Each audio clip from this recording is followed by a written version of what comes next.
বন্ধুরা, পূজা পরিক্রমাতে আজকে আমি চলে এসেছি দক্ষিণ কলকাতার অন্যতম পূজা মণ্ডপ দেশপ্রিয় পার্ক। আমি চলেছি এখন পূজা মণ্ডপের দিকে। আপনারা দেখুন, আমার ঠিক পিছনেই দেখতে পাচ্ছেন পূজা মণ্ডপটি, দেশপ্রিয় পার্কের পূজা মণ্ডপ। আমি এখন আস্তে আস্তে পূজা মণ্ডপের দিকে এগিয়ে চলেছি।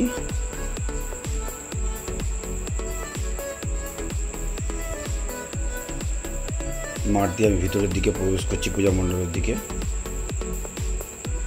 আমি দেখাবো আপনাদের পূজা মণ্ডপের কাজ কত দূরে এগোলো, সেটা আপনাদের আমি দেখাবো। আমি চলেছি মাঠের মধ্যে দিয়ে পূজা মণ্ডপের দিকে। দেখুন, এখানে একটি টিন খোলা আছে। আমি এখান দিয়ে পূজা মণ্ডপের ভিতরে প্রবেশ করলাম। এই পুরা মণ্ডপটি টিন দিয়ে ঘিরে রেখেছে। আমি প্যান্ডেল এখন একদম সামনে দাঁড়িয়ে। দেখুন, আপনারা ঠিক আমার পিছনেই দেখতে পাচ্ছেন পূজা মণ্ডপ। এবছর দেশপ্রিয় পার্কে থিম হচ্ছে ভুবনেশ্বরী। সেই থিমের আদলেই নির্মাণ করা হচ্ছে প্রতিমা এবং পূজা মণ্ডপটি। দেখুন, পুরো প্যান্ডেলটি টিন দিয়ে ঘেরা আছে। আমি দেখাবো এইখানে একটি টিনের ফাঁক আছে। এই ফাঁক দিয়ে দেখাচ্ছি পিছনে পুরো দেশপ্রিয় পার্কের মাঠটি। এই মাঠ দিয়ে দর্শনার্থীরা সব ভিতরে প্রবেশ করেন।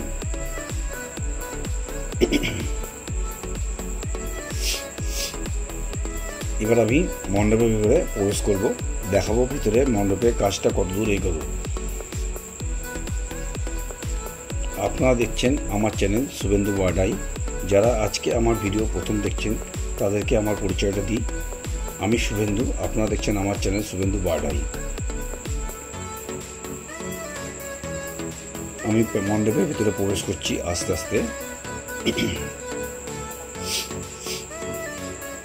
এই দেখুন, ভিতরের গ্রাউন্ডটা প্লাইবোর্ড দিয়ে পুরো তৈরি হয়েছে, যাতে বৃষ্টি হলে নিচে একদম কাদা না হয়। পুরো গ্রাউন্ডটা প্লাইবোর্ড দিয়ে তৈরি করা হয়েছে।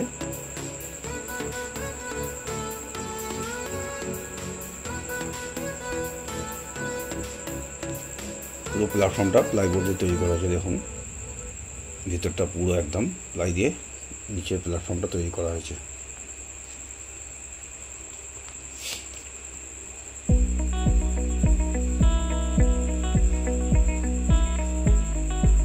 ভিতরের ওয়ালগুলি দেখাবো।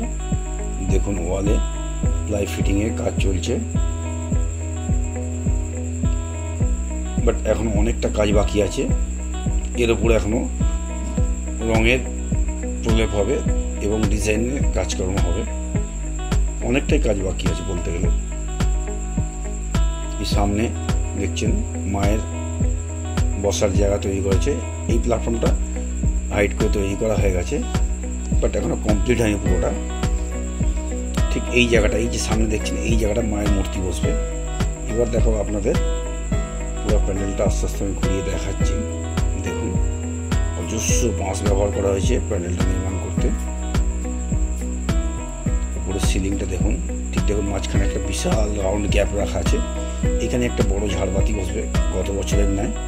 এবছর আশা করছি সুন্দর ঝাড়বাতি লাগানো হবে এখানে।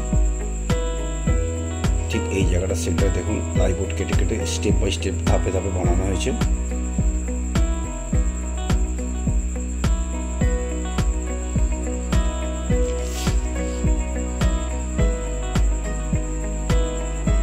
দেখুন, আমি দেখাচ্ছি। এই আমার সামনে হচ্ছে মায়ের মণ্ডপ, মানে বেদির উপর এখানে মায়ের মূর্তি বসবে। আর লেফট সাইড, রাইট সাইড দুদিকে দুটো গেট বানানো হচ্ছে। দেখুন, আমার বাঁ দিকটা দেখাচ্ছি। বাঁদিকে এখানে একটা গেট হয়েছে। গেটটা বেশ বড় সাইজের এবং সেম সাইজ রাইট সাইডেও একটা গেট হয়েছে। এটা আমার ব্যাক সাইড, মানে একদম প্যান্ডেলের ফ্রন্ট গেট। এটা একটা ফ্রন্ট গেট। ফ্রন্ট গেটটার সাইজ অপেক্ষাকৃত ছোট হয়েছে,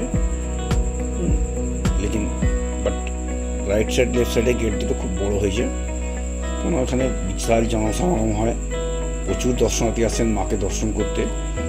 এই মাঠে লম্বা লাইন পড়ে, যার জন্য গেট দুটো খুব বড় করা হয়েছে।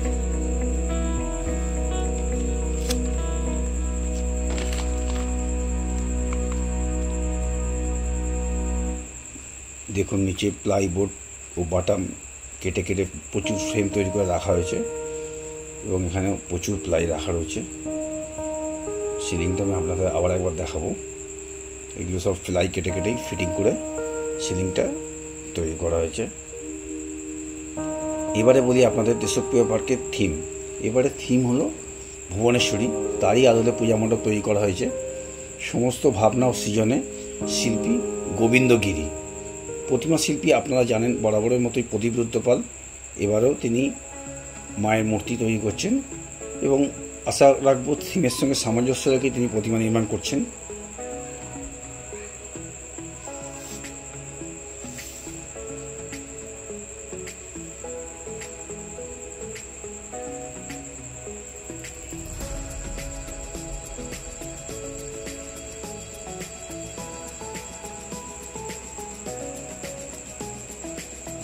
মায়ের বসার জায়গা, এই প্ল্যাটফর্মের উপর মায়ের মূর্তি বসবে। পিছনটা টিন দিয়ে পুরো ঘেরা হবে। এখন অনেক কাজ বাকি রয়েছে।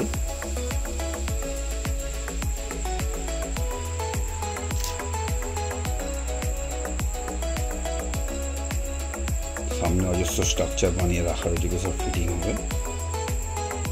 আমি এবার আপনাদের বাইরের দিকটা দেখাবার চেষ্টা করব। আমি এবার আস্তে আস্তে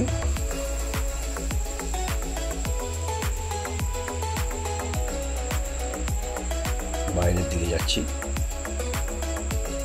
দেখাবো বাইরে থেকে চারপাশটা প্যান্ডেলটা এবং ফ্রন্ট থেকে কেমন দেখাচ্ছে পূজা মণ্ডপটি।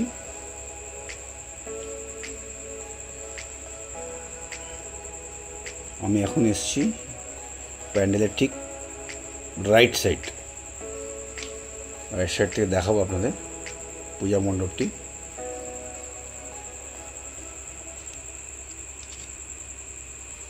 আপনারা দেখছেন আমার চ্যানেল শুভেন্দু বাডাই। আপনারা যারা আজকে প্রথম আমার চ্যানেলে দেখছেন, যদি ভিডিওটা ভালো লাগে একটা লাইক দেবেন ও চ্যানেলটাকে সাবস্ক্রিপশন করে দেবেন, যাতে পরবর্তীকালে নেক্সট ভিডিও আসলে আপনার কাছে দ্রুত নোটিফিকেশানটা পৌঁছে যায়। আর অবশ্যই ভিডিওটা নিকটাত্মীয় বন্ধুদের শেয়ার করবেন এবং কমেন্ট বক্সে আপনার মূল্যবান মতামত জানাবেন। দেখুন সামনে থেকে আমি একদম দেখাচ্ছি পূজা মণ্ডপটি, কত সুন্দর কমপ্লিট হয়ে গেলে লাগবে দেখতে। পিছনে সড়কের ঝলমলে আকাশ,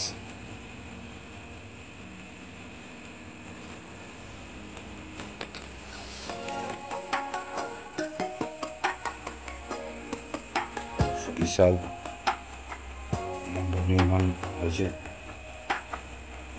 এখন অনেকটাই বাকি, আর 25-26 দিন মতো বাকি পূজার।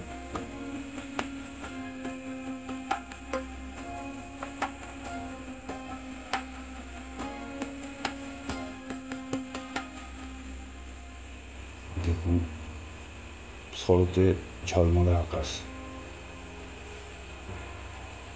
একদম পুরো নীল আকাশ।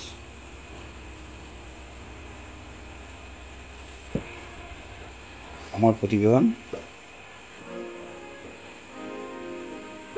আজকে আমি এখানেই শেষ করলাম। আপনারা সকলে ভালো থাকবেন। আপনার সঙ্গে দেখা হবে আবার পরের ভিডিওতে।